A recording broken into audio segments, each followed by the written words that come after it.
पती आणि मुलाला मारून टाकून संसार मोडण्याची धमकी देऊन विवाहितेवर लैंगिक अत्याचार केल्याची घटना उघडकीस आलेली आहे।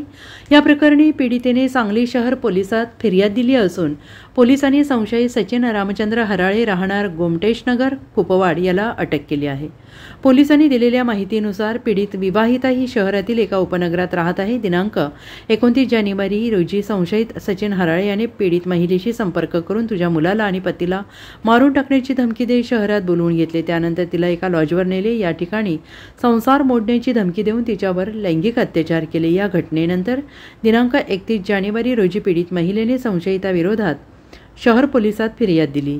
पोलिसांनी संशयिताला अटक केलेली आहे। अधिक तपास शहर पोलीस करत आहेत। Bureau report SBN Marathi Sangli.